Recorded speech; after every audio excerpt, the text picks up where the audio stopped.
పతిమప్తుమిచ్చతి, శంకరుని పెళ్లి చేసుకోవాలి. పెద్దగా నవ్వాడు మారువేషంలో ఉన్న శివుడు. ఏంటి నవ్వుతున్నావు? ఏం లేదు, వాడికి తల్లి లేరు, తండ్రి లేడు. ఏదైనా తేడా జరిగితే నాన్న అమ్మ, వివాహం అయిన తర్వాత ఏదైనా చిన్న పొరపచ్చి వస్తే నాన్న అమ్మ మందలించేవాళ్ళుగా ఉండాలి. వాళ్ళిద్దరు లేరు. మరి ఎప్పుడు పుట్టాడో ఆయనకే తెలియదు. ఆశ్చర్యకరంగా ఉంటాడు, ఊళ్ళంతా బూడిద పూసుకుంటూ ఉంటాడు, ముసలి ఎద్దు ఎక్కి తిరుగుతూ ఉంటాడు. వాడు ఎందుకమ్మా అనవసరంగా భర్తగా కావాలి, వాడు తపస్సు చేస్తుందని తన గురించిన ఉన్నది ఉన్నట్టుగా చెప్పినటువంటి వివాహానికి పూర్వం ఉన్న వరుడెవడు అంటే శంకరుడు మాత్రమే. పెళ్లికి ముందు ప్రతి మగడు కాబోయేవాడు అబద్ధాలే ఆడతాడు, కానీ ఉన్నది ఉన్నట్టుగా చెప్పినటువంటి వాడు శంకరుడు మాత్రమే. స్పష్టంగా ఆవిడికి చెప్పాడు. చెప్తే ఆవిడ అంది, ఇదిగో ఎవరో వచ్చారు మాయా బ్రహ్మచారి అని అనకుండా ఒక బ్రహ్మచారి వచ్చాడు, శంకరుడు గురించి ఇలా చెప్తున్నాడమ్మా అనగానే ఆవిడ వచ్చింది.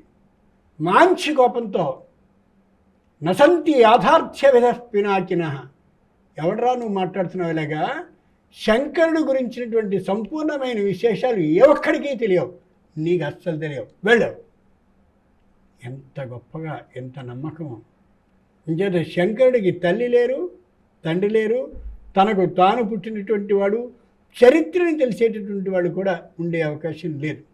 మరి అయితే అలాగా శంకరుడి గురించి ఏం తెలియకపోవడం ఏమిటి? ఎందుకంటే కృత, త్రేత, ద్వాపర, కలి సర్వయుగాల్లోనూ ఉంటాడు, లింగ రూపంలో ఉంటాడు, ఈ విధమైన రూపంతో ఉంటాడు అని నిర్ణయించడానికి వీల్లేని రూపంలో ఉంటాడు. కానీ సర్వ మొత్తం అన్ని యుగాల్లోనూ కూడా అలా నిలుస్తూ ఉంటాడు. ఎప్పుడూ మంగళాన్ని మాత్రమే చేస్తూ ఉంటాడు, అమంగళాలని చెయ్యడు. అది ఆయన లక్షణం. ఇంత వివరంగా చెప్తుంది మనకి ఆ శివపురాణం. మరో ఉత్తరం చూద్దాం గురుగారు. భీమవరం నుంచి రాంబాబు గారు రాస్తున్నారు. శివుడు ముందా విష్ణువు ముందా తెలియచేయగలరు అని అడుగుతున్నారు. వీళ్ళిద్దరిలో ఎవరి ముందు ఎవరిది కాదు.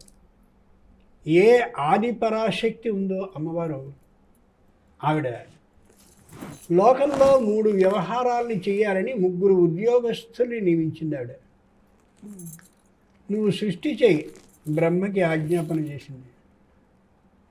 ఆయన ఎవరినైతే సృష్టి చేస్తారో, ఏ అందం ఉన్నవాడిగానో, అందం లేనివాడిగానో, సంపన్నత కలిగిన వాడినో, సంపన్నుడు కాని దరిద్రుడిగానో, లేక చదువు ఇంత మాత్రమే వచ్చిన వాడిగానో, లేక అసలు జనుషాంధుడిగా ఉన్నటువంటి వాడినో, లేదా మహావిద్యావేత్తగానో ఎలాగో ఆయన సృష్టిస్తాడు. ఒక ప్రత్యేకమైన వాడి పూర్వ జన్మ కర్మకి అనుగుణంగా.